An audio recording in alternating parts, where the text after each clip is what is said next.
Well, menurut gue nikah muda atau mau jadi wira swasta itu tidak menghalangi buat lo mencalonkan diri sebagai anggota legislatif. Kenapa?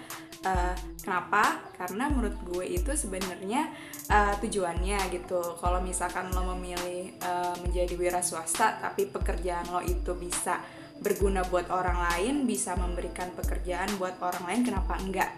Toh pada akhirnya anggota legislatif itu kan sebenarnya bekerja untuk kepentingan masyarakat, kepentingan orang banyak yang tujuan akhirnya adalah mensejahterakan. Aduh, apa ya?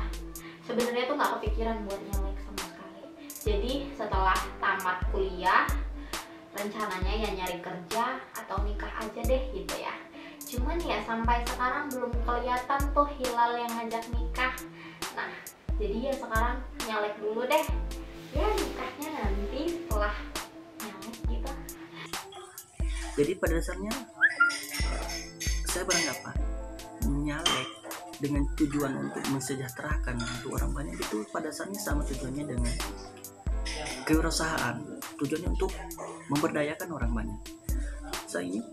Saat ini saya memiliki wirausaha di bidang peternakan dan bidang kuliner, tapi karena saya diberikan amanah untuk nyalek, untuk masuk dunia legislatif, akhirnya saya menerima amanah itu dan insya Allah siap mampu untuk mempertanggungjawabkan.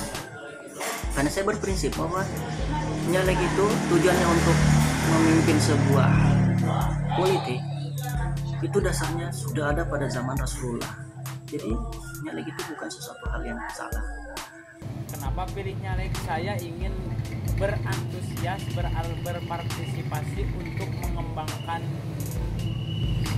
daerah saya sendiri. Terutama cita-cita saya ingin membayar hutang negara.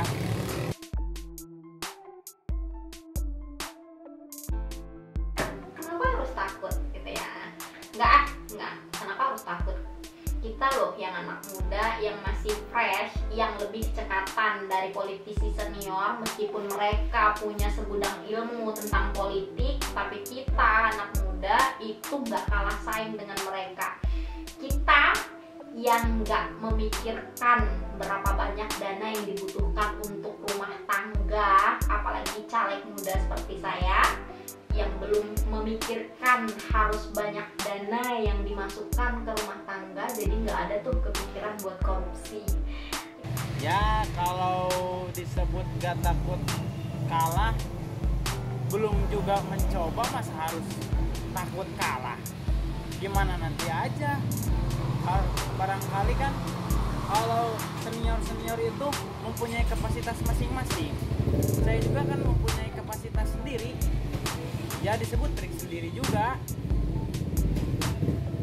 Anda bakal tahu gimana manfaatnya kalau dipimpin oleh saya.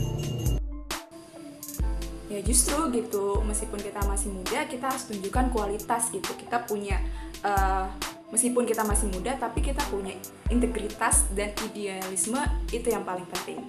Ketakutan bagi pejuang yang betul-betul berjuang untuk berdakwah lewat politik, tidak ada ketakutan. Ketakutan itu muncul bagi para pejuang yang pecundang. Saya memiliki banyak trik karena saya berpikir bahwa politik milenial memiliki segudang ilmu, segudang ide yang mereka sangat mudah untuk mengimplementasikannya. Berbeda halnya dengan para politisi senior yang mereka memiliki banyak ide, yang mereka memiliki idenya terbatas dan mengimplementasikannya pun terbatas, dan trik-trik itu akan muncul sesuai dengan keadaan. Dan politisi milenial itu sangat mudah untuk beradaptasi dengan dunia yang baru, namun tetap mempertahankan hal yang halal, hal yang baik.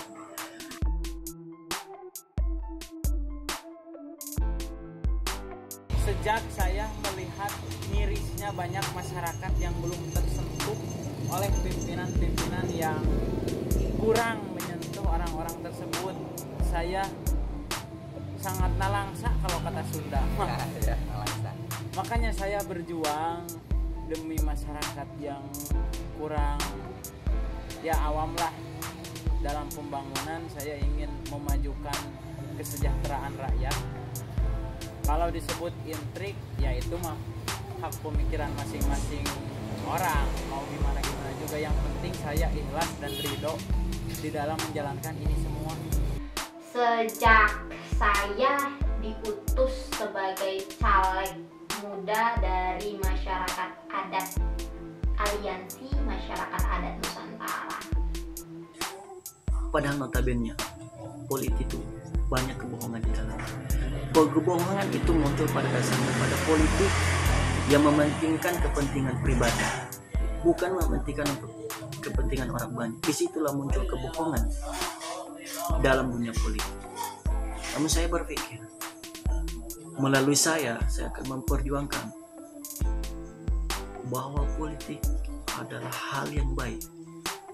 Politik adalah hal yang positif dan sangat cocok bagi kaum milenial untuk menerapkan memperjuangkan politik tersebut.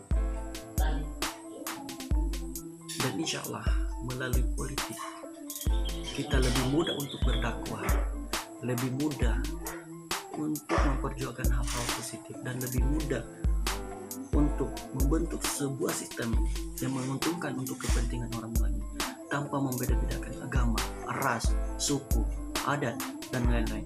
Nah, sejak kapan? Sejak gue merasa ketidakadilan dan diskriminasi, terutama diskriminasi gender yang gue alami. Di situ gue merasakan bahwa gue menjadi orang yang lemah dan tidak tahu caranya menyampaikan pendapat gitu. Nah, di sini gue belajar gitu bagaimana untuk menyuarakan pendapat gitu, bagaimana menyuarakan gitu kan masalah yang kita hadapi gitu kan.